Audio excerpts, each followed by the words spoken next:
The Grand Assembly Hall was the biggest room Jake Morrison had ever seen. It stretched out like a football stadium, but instead of grass, there were floating platforms where alien creatures sat. Some looked like giant bugs with shiny wings. Others were made of what looked like living crystal that changed colors. The scariest ones were the big lizard people who showed their teeth when they talked. Jake sat alone at the human table. His simple blue uniform looked plain next to all the fancy clothes and armor the aliens wore. He had been to many meetings before, but never one this important. Today would decide if humans could claim new worlds in space, or if they would have to stay small forever. The room buzzed with strange sounds. The bug creatures clicked their mouths rapidly. The crystal beings made musical sounds that somehow turned into words through the translation machines. The lizard people made deep growling noises that made Jake's skin crawl. Captain Morrison was only 35 years old, but he had already seen humanity grow from a single world to 12 small colonies. It had taken 50 years of hard work to build their space fleet. Now other species were treating them like children who did not belong here. Ambassador Xylex walked to the speaking platform. He was the biggest lizard person Jake had ever seen, almost 3 meters tall with muscles that bulged under his scales. His yellow eyes looked at the human table with what could only be called hate. When he opened his mouth, rows of sharp teeth showed. The Great Korath Empire claims the Outer Rim systems, Xylex announced. His voice was so deep, it made the floor vibrate. These worlds belong to us by right of conquest. We have ruled the stars for 3,000 years. Jake knew this was coming. The Korath wanted 3 star systems that human scientists had been studying for 10 years. There were research stations there with families living and working. If the Korath took those systems, hundreds of humans would lose their homes. Jake stood up to speak. Something strange happened. The entire room went quiet for a moment, then erupted with sounds that the translation machines called laughter. The bug creature's wings buzzed faster. The crystal beings pulsed with bright colors. Even species Jake had never seen before were making happy sounds. "The little humans want to speak," clicked one of the bug creatures. "How cute." Jake cleared his throat and began to read his prepared statement. The United Earth Federation requests recognition of our prior claim to these systems. We established research stations there 8 years ago. We have families living there now. The laughter got louder. Xylex raised one clawed hand, and the room slowly got quiet again. "Little human," he said, walking closer to Jake's table. "Your entire species has been in space for less than 50 years. The Korath Empire was conquering worlds when your people were still living in caves." More laughter filled the room. Jake felt his face get hot, but he kept his voice steady. "We may be new to space, but we have rights under galactic law." "Rights?" Xylex's laugh was like rocks grinding together. "Rights come from strength, human. Your pathetic fleet has 12 ships. 12. The Korath Navy has 12,000 ships. Each one of our smallest fighters could destroy your biggest warship." The ambassador from the crystal beings spoke up, their form glowing bright red with amusement. "Perhaps we should give the humans a small moon to play on instead." "Yes," buzzed one of the bug creatures.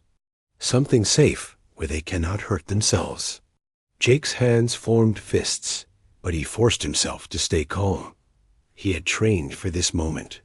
Earth's leaders had told him to expect mockery, but experiencing it was different than preparing for it. "We do not ask for charity," Jake said firmly. "We ask for justice." Xylex moved even closer, now standing right in front of the human table. His shadow fell across Jake like a dark cloud. "Justice? You want justice? Here is justice, little human. The strong take what they want. The weak accept what they are given." The lizard ambassador turned to address the whole room. "Look at this." creature," he said, pointing at Jake. "They call themselves warriors, but they have no claws, no fangs, no natural weapons at all. Their skin is soft, their bodies are weak. How did such pathetic beings ever leave their home world?" The room exploded with laughter again. Jake heard comments from all around him through the translation system. Maybe they should go back to farming. Do they even know how to fight? I heard their biggest guns are smaller than our children's toys. Jake's communication device buzzed. A message from Earth appeared on the small screen. "All of Earth is watching. Make us proud." That message gave Jake strength. He stood up straighter and looked directly at Xylex. "Ambassador, you are making a mistake." "A mistake?" Xylex's eyes narrowed. "The only mistake here is your species thinking they belong among real civilizations. We have as much right to be here as anyone else." Rights again. Xylex shook his massive head. "Let me make this simple for your small human brain. You have 12 ships. We have 12,000. You have been in space for 50 years. We have ruled it for 3,000. What exactly do you think you can do to stop us?" Jake's finger moved to his communication device. "I can give you one last chance to reconsider." The entire room went quiet. Then the laughter started again, louder than before. Even the ancient moderator Thane, who usually stayed neutral, seemed amused by the human's words. "Oh, what?" Xylex demanded. "You will send your tiny fleet to fight us? You will call your mothers to help you?" The lizard ambassador's laugh was joined by thousands of others. "Please, human, tell us what your weak species could possibly do to the mighty Korath Empire." Jake's thumb hovered over the communication button. His heart was beating fast, but his voice stayed calm. "Last warning, Ambassador Xylex. This is wonderful entertainment," Xylex announced to the crowd. "The human thinks he can threaten us. Perhaps we should be scared of their fishing boats and cargo haulers." The mockery continued for several more minutes. Jake stood there and took it all, waiting for the right moment. Finally, Xylex raised his hand again for silence. "Very well, little human. Since you seem so confident, let me make you an offer. The Korath Empire formally challenges your claim to those systems. If your pitiful fleet can defend even one world from our forces, we will acknowledge your right to keep it." The room went completely silent. Military challenges between species were serious business in galactic politics. Once issued and accepted, there was no backing down. Moderator Thane's ancient voice filled the silence. "Ambassador Xylex, are you certain you wish to make this challenge official?" "Completely certain," Xylex replied. "The humans have 48 hours to accept or withdraw their claims entirely." All eyes turned to Jake Morrison. The future of human expansion into space depended on his next words. He could feel the weight of billions of people on Earth watching and waiting. Jake straightened his shoulders and looked directly into Xylex's yellow eyes. "The United Earth Federation accepts your challenge." The chamber erupted in shocked sounds from dozens of different species. The humans had just agreed to fight a war they could not possibly win. The shocked sounds in the Grand Assembly Hall slowly turned into excited chatter.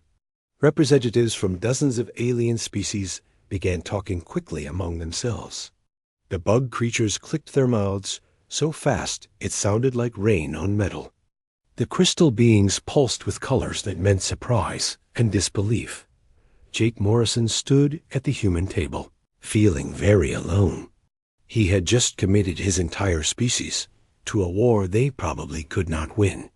But backing down now would mean giving up humanity's future among the stars forever. Ambassador Xylex looked pleased with himself.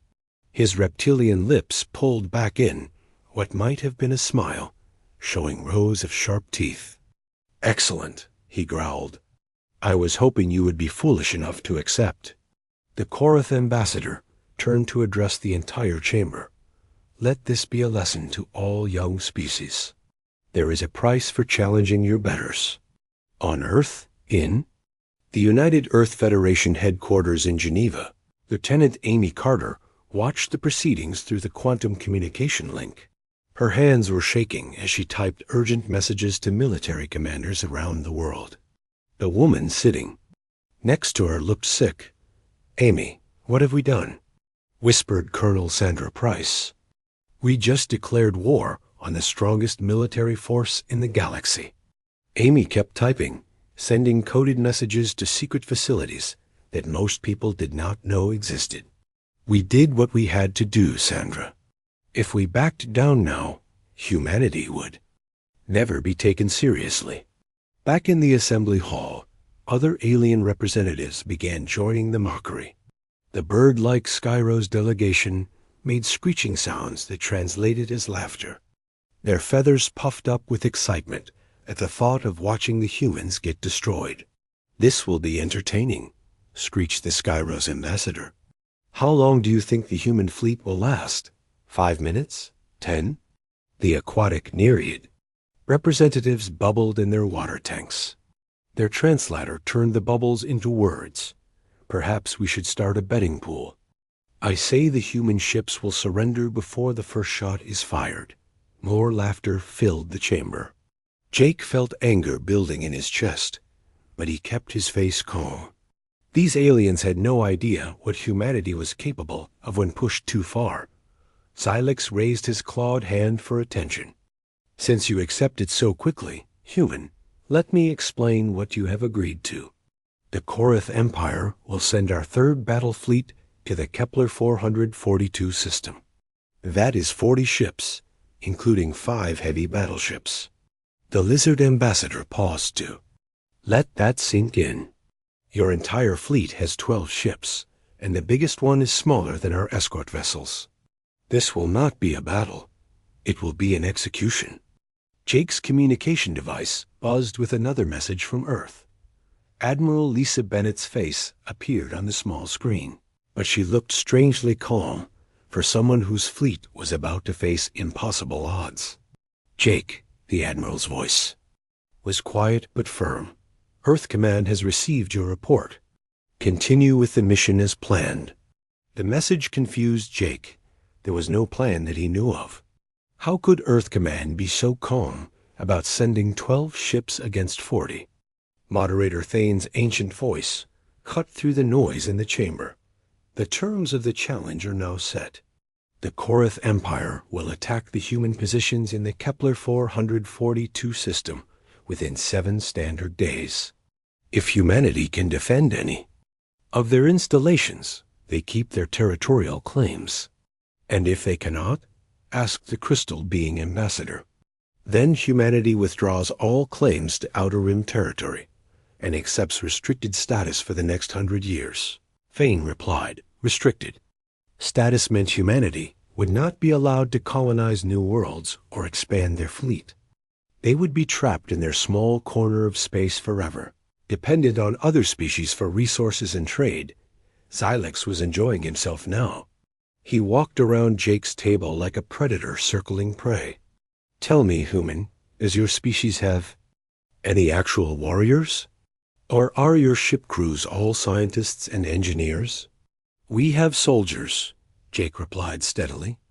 "Soldiers?" Silex laughed. "What kind of wars has your species fought?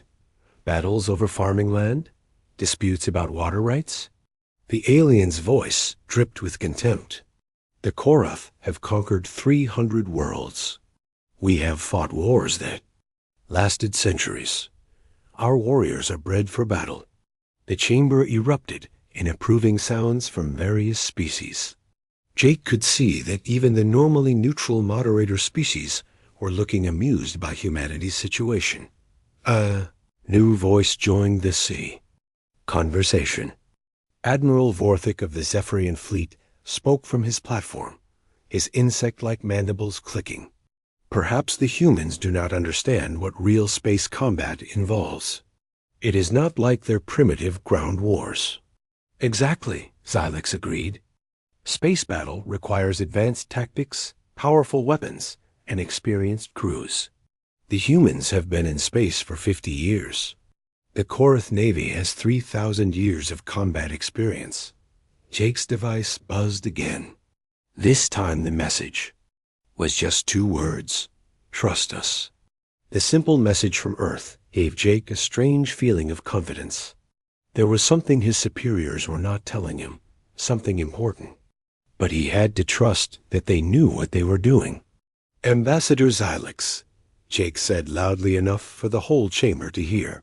You seem very confident for someone who has never fought humans before.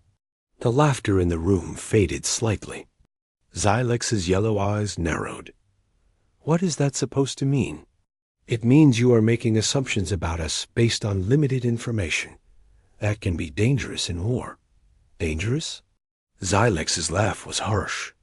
Little human, the only danger here is to your ships when they meet our battle fleet. I almost feel sorry for your crews. The Skyro's ambassador screeched again. Perhaps we should warn them to write their last messages home before the battle. Yes, bubbled the Nereid representative, though I doubt there will be enough pieces left to send home for burial. Jake stood up slowly, his hand resting on his communication device. Every eye in the chamber focused on him. Ambassadors, you are all very confident about the outcome of this battle. Of course we are, Xylix growled. The result is obvious to anyone with military knowledge.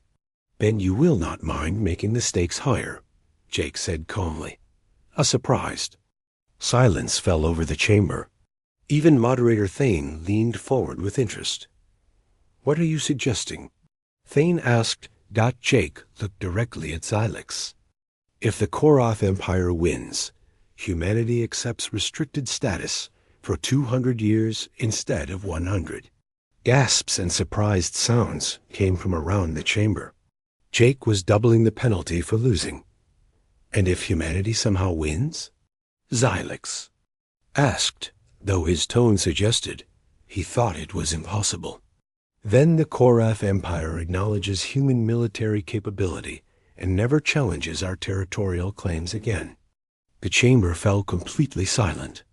Jake had just raised the stakes enormously. If humanity lost, they would be trapped for 2 centuries. But if they won, they would gain the respect of the galaxy's most feared military power. Xylix's eyes gleamed with greedy excitement. You have a deal, human. Though I almost feel guilty taking advantage of such obvious desperation. The laughter returned, louder than before. Jake sat down and activated his communication device one more time. Earth Command, the turns are set. 200 years of restricted status if we lose. The reply came immediately. Understood. The Valkyrie is ready. Jake had no idea what the Valkyrie was, but something in that message made him smile for the first time since entering the chamber. News of humanity's challenge spread across the galaxy faster than light itself. On trading stations near distant stars, alien merchants stopped their business to watch news feeds. Colony worlds buzzed with excitement as beings gathered around. Communication screens, the betting had already started. Gambling houses on 100 worlds offered odds on how long the human fleet would last. Most bookmakers were giving odds of 10,000 to 1 against humanity. Some were taking bets on whether any human ships would survive at all. On the water world of Aquatica, the Nereid population made bets about how many pieces the human ships would break into. The crystal beings on Prismatica wagered on whether the humans would surrender before firing a single shot. Even peaceful species were caught up in the excitement of watching the galaxy's newest members get taught their place. Back on Earth, Admiral Lisa Bennett stood in the war room, deep under the Swiss mountains. The room was filled with holographic displays showing star maps and ship positions. Officers moved between control stations, their faces serious as they prepared for what everyone else thought was humanity's final battle. Admiral, Colonel Ryan Phillips said as he approached her station, the Korath 3rd Battle Fleet has left their home system. Our intelligence says they have 42 ships, including 5 heavy battleships. Admiral Bennett nodded calmly. And our fleet? The Defiance and 11 escorts are moving toward Kepler 442. They should arrive 6 hours before the Koreth forces. Colonel Phillips paused, then asked the question that was bothering everyone. Mum, how can 12 ships fight 42? Even if our technology is better, those odds are impossible. Admiral Bennett turned to face him.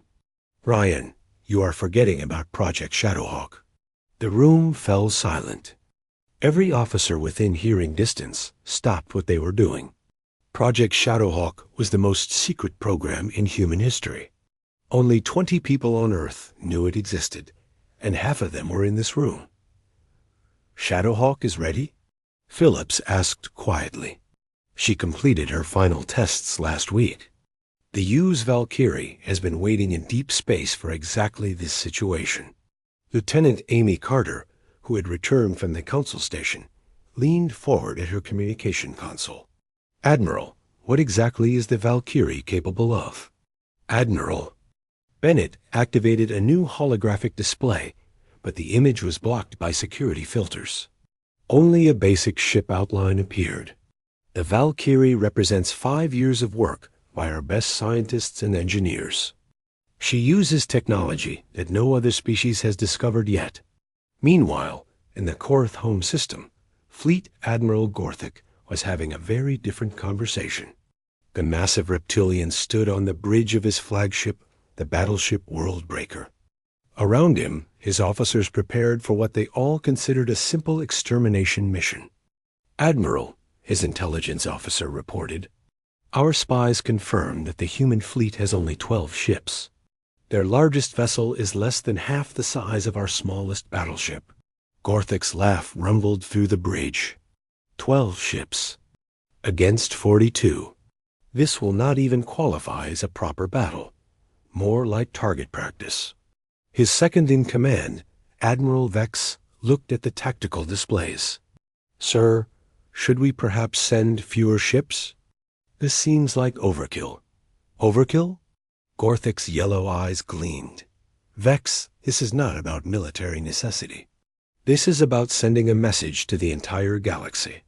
When species challenge the Koreth Empire, they are destroyed completely. The Koreth fleet began moving through hyperspace toward the battle zone. Their confidence was absolute. For 3,000 years, no enemy had successfully stood against them in open battle. Back on Earth, Captain Jake Morrison had returned from the council station aboard a fast courier ship. He was immediately taken to a secure facility hidden in the mountains of Colorado. The base did not appear on any official maps or government records. Inside the facility, Jake met the crew that would determine humanity's fate. Commander Kate Sullivan was a veteran of the Mars Rebellion 20 years. Earlier, she had fought against corporate armies, using outdated equipment, and won through pure skill and determination. Chief Engineer Bobby Hayes looked too young to be in charge of humanity's most advanced technology, but his eyes showed intelligence. Beyond his years, he had spent 3 years working on systems that officially did not exist. Navigator Lynn Davis had memorized star charts for regions of space that were not supposed to be mapped. She knew the location of every planet, asteroid, and gas cloud in 100 light-year radius. Captain Morrison, Commander Sullivan said as Jake entered the briefing room. Welcome to the Valkyrie project. Jake looked around the room at displays showing technical specifications that made no sense to him. Energy readings that were impossible. Weapon systems that defied known physics. How long has this been in development? Construction began the day we joined the Galactic Council, Admiral Bennett replied as she entered the room. We knew this moment would come eventually. Jake studied the classified documents spread across the table.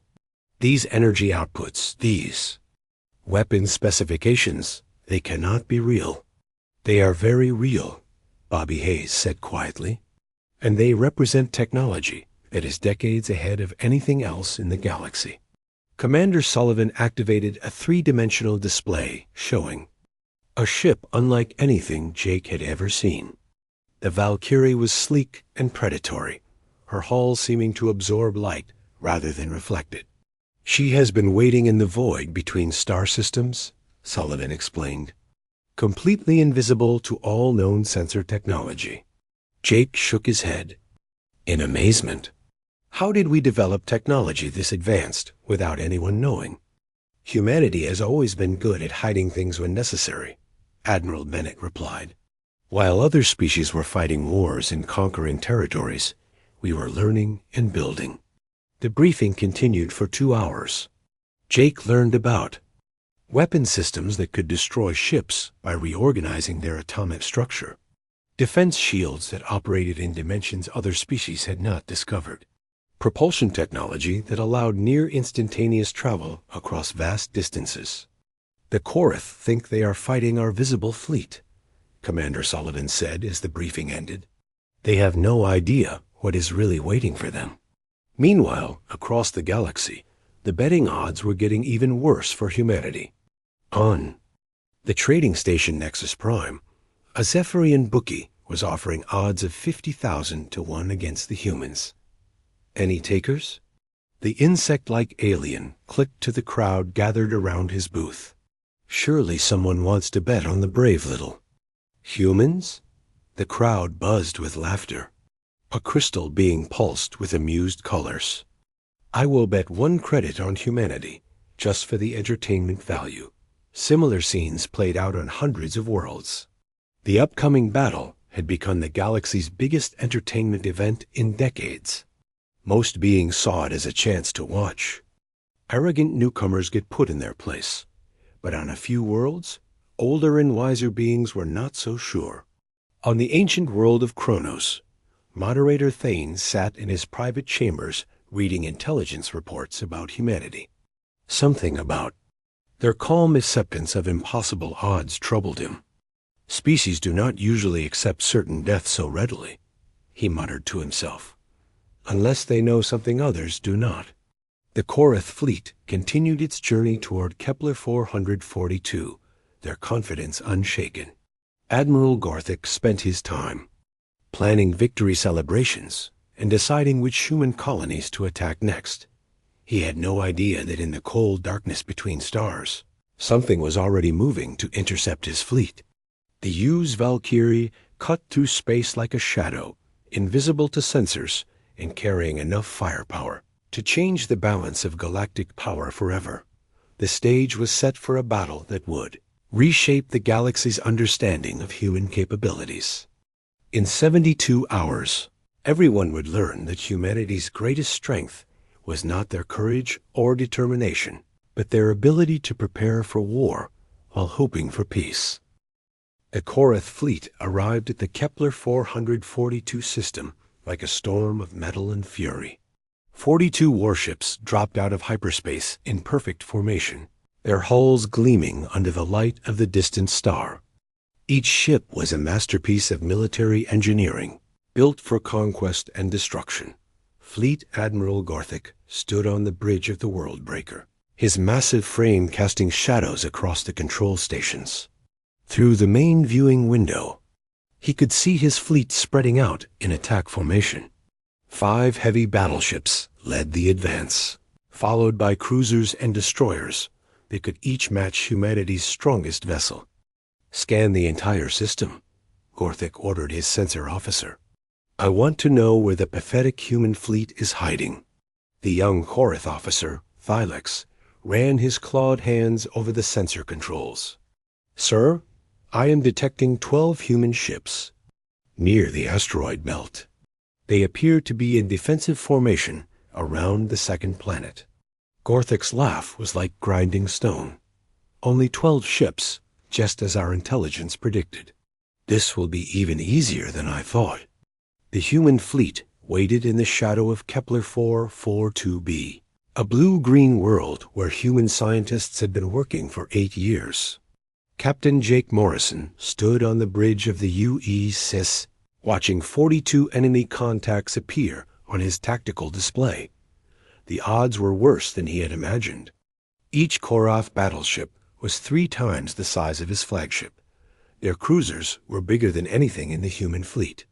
Yet Jake felt strangely calm as he watched the enemy approach.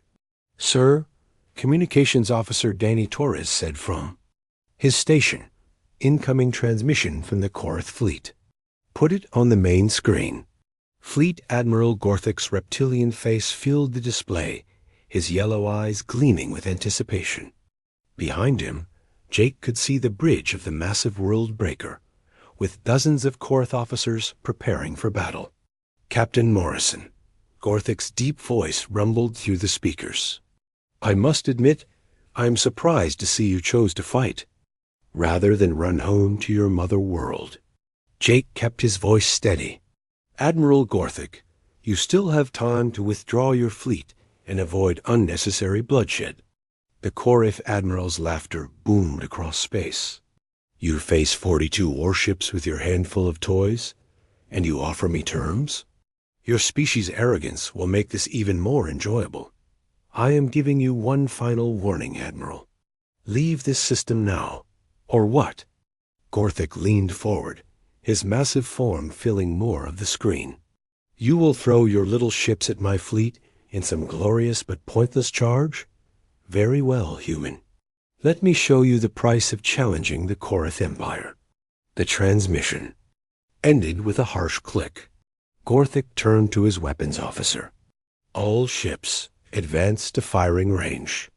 Today we remind the galaxy why the Korath are feared." The alien fleet moved forward like a wall of destruction.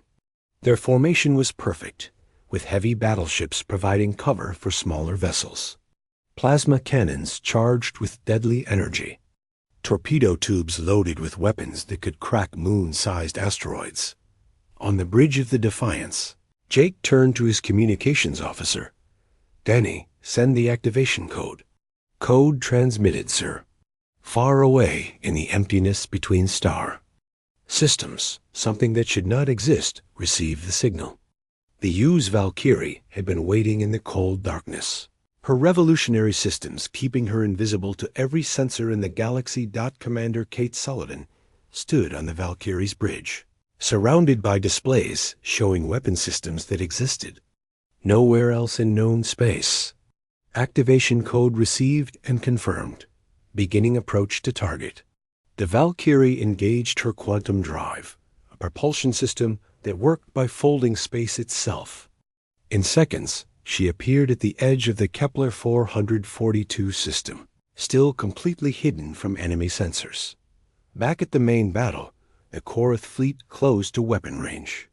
Gorthic's confidence had reached its peak as he prepared to demonstrate Korath's superiority to the watching galaxy. "All ships open fire," he commanded. "Show these mammals how real warriors fight." 42 Korath warships unleashed destruction. Plasma beams hot enough to melt steel streaked across space. Quantum torpedoes that could punch through planetary shields raced toward the human fleet. The combined firepower was enough to destroy a small moon. The humans responded with their own weapons, but they were hopelessly outnumbered. Energy beams from human ships seemed tiny compared to the Korath assault.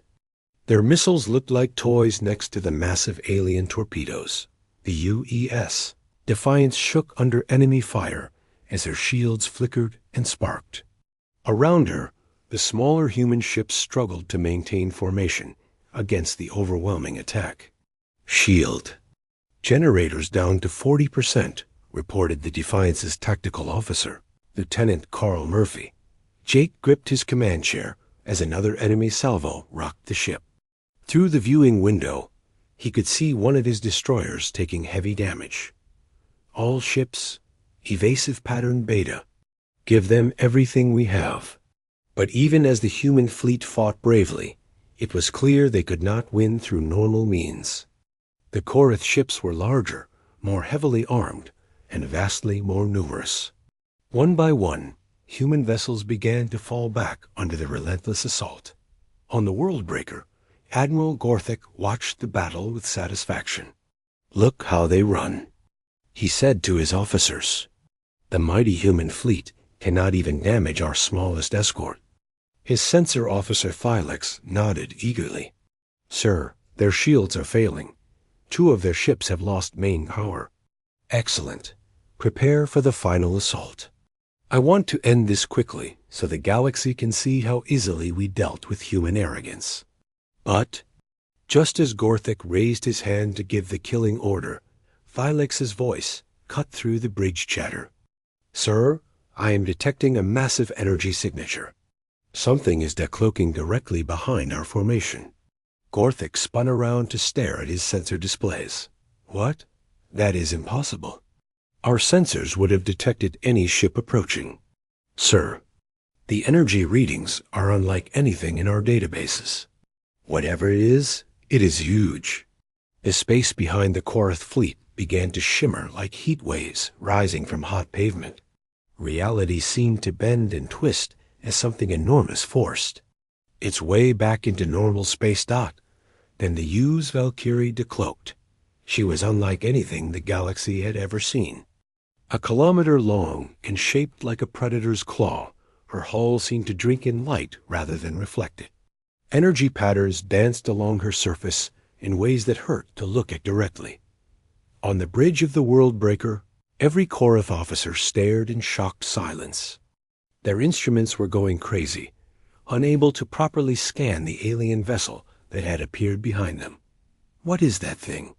Gorthic whispered, his confidence evaporating like morning mist. Thylex's voice shook as he tried to make sense of his readings. Sir, it registers as human, but the technology is impossible. Energy output is off our measurement scales. Commander Kate Sullivan's voice came over the communication channels, calm and professional. This is Commander Kate Sullivan of the United Earth Federation ship Valkyrie. You are ordered to cease hostilities immediately and withdraw from this system. Gorthic's shock turned to rage. 1 ship against my entire fleet. I do not care what technology you have, human. Numbers still matter in space combat. Kate's reply was quiet, but carried the weight of centuries of human warfare. Admiral, you have made the same mistake that every species in this galaxy makes about humanity. You assume that, because we prefer peace, we are incapable of war. She paused, letting her words sink in. You are about to learn why that assumption is dangerous. The Valkyrie's weapon systems came online, and space itself seemed to hold its breath. The U's Valkyrie hung in space like a dark angel of death, her weapon systems charged with energy that made the surrounding space shimmer and bend. On her bridge, Commander Kate Sullivan stood calmly as her crew prepared to change galactic history. Forever, all Korath vessels identified and targeted, announced AEGIS, the ship's artificial intelligence. The computer's voice was calm and emotionless. Weapons systems ready for firing. Fleet Admiral Gorthic stared at his tactical displays in disbelief. His sensors were showing energy readings that should have been impossible.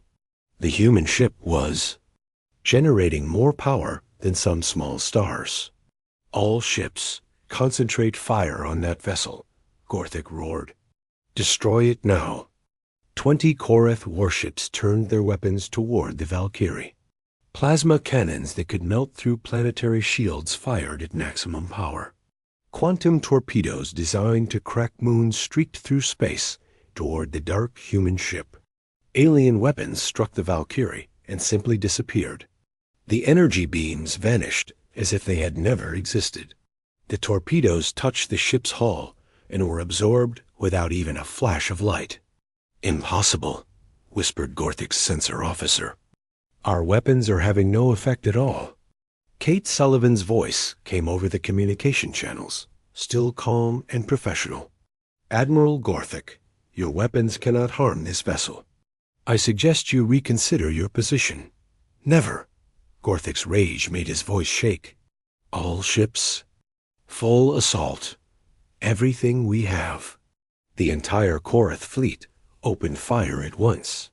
42 warships unleashed enough firepower to destroy a small planet. Energy beams filled space with deadly light. Missiles and torpedoes flew like a metal storm toward the lone human ship. All of it was useless. The Valkyrie absorbed every attack as if the weapons were nothing more than gentle rain. Her dark hull drank in the energy and seemed to grow even darker. Their defensive systems are beyond our understanding, Pilex reported, his voice filled with fear. Sir, our most powerful weapons are not even scratching their shields. Kate turned to her weapons officer, Lieutenant Carl Murphy. Carl, give them a demonstration. Yes, Commander. Selecting target. The Valkyrie's main weapon came online. It was based on technology that would not be discovered by other species for hundreds of years. A beam of pure destruction reached out from the human ship and touched a Korath heavy cruiser. The alien warship simply stopped existing. Not destroyed or exploded, but completely gone as if it had never been built. The space where a kilometer-long vessel had been moments before was now empty void. Across the galaxy, beings watching the battle fell silent. On trading stations and colony worlds, crowds gathered around communication screens stared in shock. The betting pools shut down as bookmakers realized they had badly miscalculated. Gorthic's roar of rage and terror echoed through the Korath fleet communications. What kind of weapon was that? How did they completely destroy a heavy cruiser? His science officer, a female Korath named Zelda, studied her instruments with shaking hands. Admiral, the weapon appears to have reorganized the ship's atomic structure. It was not destroyed. It was unmade. That is impossible. No species has technology that advanced. Kate's voice came over the communication channels again. Admiral, you now have 39 ships. Would you like me to continue the demonstration? All ships keep firing, Gorthic screamed. One lucky shot cannot defeat the entire Korath Empire. But it had not been luck. The Valkyrie moved through the enemy formation like a predator among prey. Her weapons reached out to touch ship after ship, and each one simply ceased to exist. Battleships that had conquered worlds vanished in silent flashes of reorganized matter. What followed was not a battle, but a systematic demonstration of human superiority. The Korath fleet, which had dominated this region of space for 3,000 years, was being destroyed by a single human vessel. Captain Jake Morrison watched from the bridge of the Defiance as enemy ships disappeared one by one. Open a channel to Admiral Gorthic, he ordered. The Korath admiral's face appeared on the screen, but he looked nothing like the confident predator from an hour before. His yellow eyes were wide with terror as he watched his fleet being dismantled. Around him, Admiral, Jake said calmly, I am offering you one final chance to withdraw. Leave this system now, and we will consider this matter settled. Gorthic's pride warred with his survival instinct. Around him, his bridge officers looked to their commander for orders. Half his fleet was already gone, vanished as if it had never existed. Fleet Admiral, his second-in-command, whispered urgently, We have lost 23 ships. This vessel is beyond our ability to fight. Gorthic watched another of his battleships disappear under the Valkyrie's impossible weapons. For 3,000 years, the Korath Empire had been the strongest military force in this sector of the galaxy. Now that dominance was proving to be an illusion. All ships, he said quietly, his voice defeated, withdraw to hyperspace. Emergency retreat. The surviving Korath vessels fled the system as fast as their engines could carry them.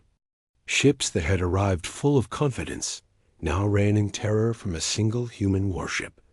Back at the Galactic Council Station, the chamber sat in stunned silence. Representatives from dozens of species stared at the tactical displays, showing the complete defeat of the Korath fleet. Ambassador Xylix, who had been so confident in challenging humanity, now struggled to understand what he had witnessed. The translation devices could barely interpret the sounds of shock and fear coming from various species. Moderator Thane's ancient voice carried across the silent chamber. It appears that humanity has successfully defended their territorial claim. Jake. Morrison's image appeared on the chamber's main screen. Honored representatives. The United Earth Federation wishes to remind everyone that we have always preferred diplomacy to warfare. However, we will defend our legitimate interests when necessary. He paused, looking directly at the camera. We hope this demonstration will lead to a new era of mutual respect and peaceful cooperation among all species. The chamber remained silent. In the space of 2 hours, humanity had gone from being the galaxy's weakest member to possibly its most dangerous. No one would ever again assume that humans were easy targets. As the Valkyrie activated her cloaking systems and disappeared back into the void. One thing was certain throughout the galaxy. The age of laughing at humanity was over. The stars themselves had been silenced by the revelation that the quiet species from Sol possessed technology that surpassed even the oldest civilizations. From this day forward, when humans spoke in the Galactic Council, others would listen with respect. The territorial claims were settled, but more importantly, humanity had earned its place among the stars through strength rather than mercy. The galaxy would never be the same.